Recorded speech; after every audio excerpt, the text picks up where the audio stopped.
Old soul, what's up? I feel like I haven't done this in a minute. I was doing like every day, then I took a break, then I took another break, but I'm back again. Anyway, this has been on my mind for a couple days. What would you do? What career, what would your life purpose be? How would you bless others around you if you had all the money and resources and time in the world? We all dream to be rich or to be well off or watch these shows, and but it's a good thought experiment to say, what would you do with that money? How would you um, spend your days? That is a good indication of what you really want to do. And I think we spend a lot of time looking at the world around us and seeing all the limitations and all the ways that the world stops us and keeps us kind of off the beaten path, so to speak. And we don't spend as much time as we possibly could um, designing our life. And a part of the journey to be your most authentic self, to live out that differentness, right? When I'm talking about old soul, I'm talking about people who have accepted that they're different than other people, not better, but different, and want to express that part of themselves to be truer to themselves. That they no longer want to be NPCs or act like an NPC. They feel that it's draining and tiring to be act like other people.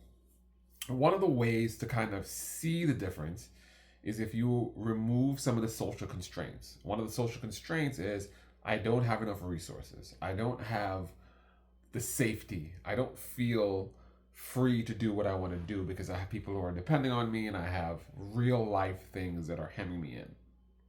What I've found is if you start saying, okay, if I had $1 million, I had $1 doesn't really mean that much, but if say you had $1 billion will get you survive for a couple of years with that.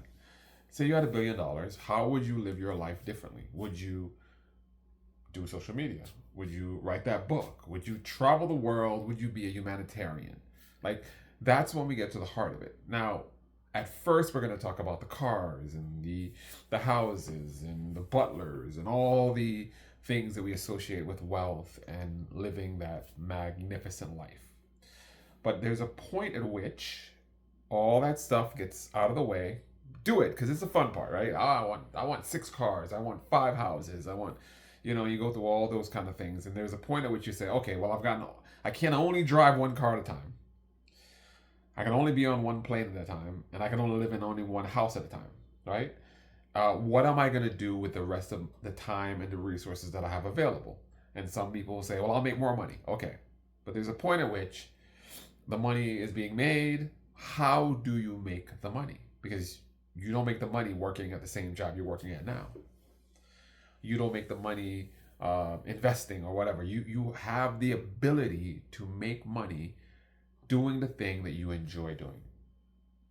And I think that is a point at which we collapse because we're not used to operating in that mindset. We're not used to not being controlled and conforming to societal rules. We are used to operating on, well, I'm on the highway and I can make a left or I can park, right? I can either make a left turn or I can park. And those binary choices kind of limit you and it makes it, there's a sense of boredom in it, but there's a sense of safety in it. Now you go and then there's a highway with multiple lanes going up and down and around in a cycle, and you can either drive on any part of the road or you can fly. Like now your options are unlimited. What do you do? And I think when you start operating from that mindset, the world opens up for you. And then you start being free. And I know what you're going to say. That's great. That's a thought experiment. Let's imagine wonderful. But the point is, at least for my collective, for the people that are watching, the people that I think are going to be focused on this, the point is, who are you when no one is watching? Who are you when you're not constrained by societal rules and dictates? That is the person that you need to be. Because guess what? People who are very wealthy, who made their wealth through certain means, are trapped within that. People who are wealthy have different things that are constraining them, right? One of the things I remember, I was a documentary or it was an article or something where they were discussing what happens when someone wins the lottery. Well, you say to yourself, I'm going to stay the same, but how are you? You can't live in the same neighborhood because once it gets out that you are a multi gazillionaire, people are going to be hitting you up for money. So you're going to have to create some kind of barrier between people who want your money and people who you want to give the money to. Family members are going to start expecting you to take care of them because you have the resources. Why won't you take care? Why should I work? Right? The people that you normally would hang out with are going to start feeling, at first they're going to be excited and enjoy the fact that you're paying for everything. And after a while, they're going to feel like, I can't do anything. Like, we're not friends. Like, I can't do anything for you that you can't do for yourself. And you spend $50,000 on me and I'm just hanging out with you. And I'm just, and they become yes men. So at some point, your social circle is going to change because you're going to want to hang out with people who can afford to live the lifestyle that you're living. You're going to have to move to a different location, right? Not even because you are special, but because you've reached a certain point now where you have to protect the resources that you have.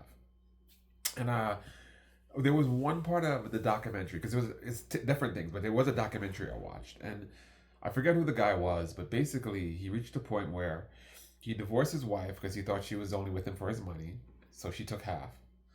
He got away from all his friends because he thought they were just after his money, and he spent it in such a crazy way that he lost most of it, and so he's living at a motel that his friend owns.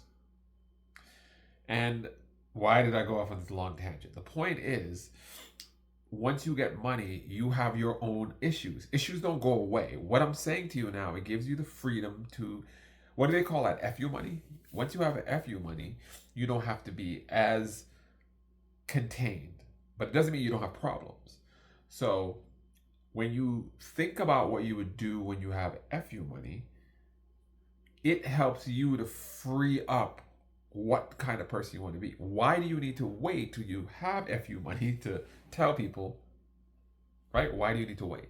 Why can't you just live your life with respect, kindness, but be who you truly are without waiting for the dollar sign to reach a certain amount, right? Because I heard this quote from multiple different people. Money doesn't change you so you become different. Money reveals who you are. If you are an a-hole before the money, you're going to be a bigger a-hole after. If there was a sense of kindness and gentleness, it just gives you more opportunities to do that. So imagine you, outside of the circumstances of your life, being able to truly choose what you want to do. This is the experiment. The things that you write down, the things that you think of, do that. You don't need to be a multi-billionaire to help children in need.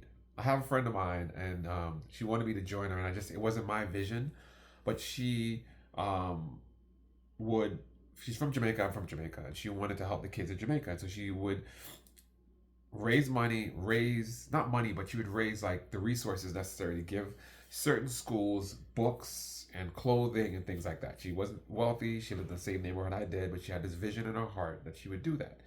You can do that right now. You can open up a charity. You can make up a thing, say, I'm going to help provide blank notebooks for all the people in my neighborhood, all the children in my neighborhood, or I'm going to provide food resources for people who don't have, like, you can do that just by yourself, just because, right? You can open up a GoFundMe. There's all these different ways.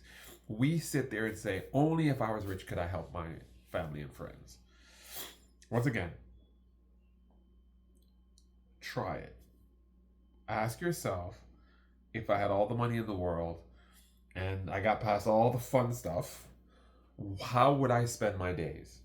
Would I go golfing? Would I be traveling the world? A lot of people are going to say I'm going to travel the world, but where? What places would you go?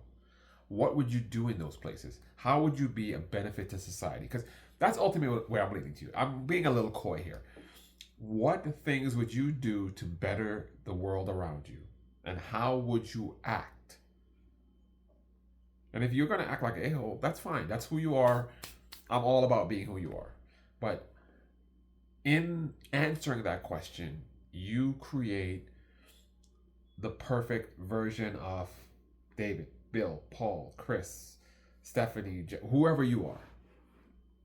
And I'm interested to know in the comments, what would you do with the money that's not frivolous and it's not, I'm not saying it's your money, do whatever you want to do. I'm just saying there's a point at which life becomes pointless. A point at which life becomes pointless. I like that. So what would you do with your money? And if it's buy race cars till you die, that's fine. But that also tells me what you are. You love cars. You love the process of cars. Why don't you get a job working with cars? Now, if you're going to notice, a lot of the things that I talk about are not like super heady. I was a pretty smart kid and I can come at you with a lot of big words, but I've always said that the difficulty is not expressing things that are complex. It's making the complex simple.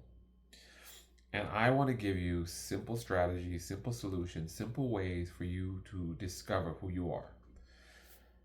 Shameless plug. I wrote a book. It's not long. It's very, very short, very compact. 5 baby steps on self-discovery. I want you to check it out. I'm going to put the link in the description, and you can just copy. I don't know how to do it properly, but you just copy the link, look at it. You don't have to buy it. Look at it, kind of see if it's something you're interested in. Write in the comments, book sucks. I don't care. But I think it's going to be very helpful. I didn't want to write something long and winded, and it's very simple steps, a couple explanations as to what I mean. And I think it will help you to there's some strategies in there. Not this strategy, but some other strategies that I think are more universal to help you discover who you are, because the greatest freedom you can ever have is a freedom to be yourself. Every other freedom without that foundation is just another form of bondage. Peace.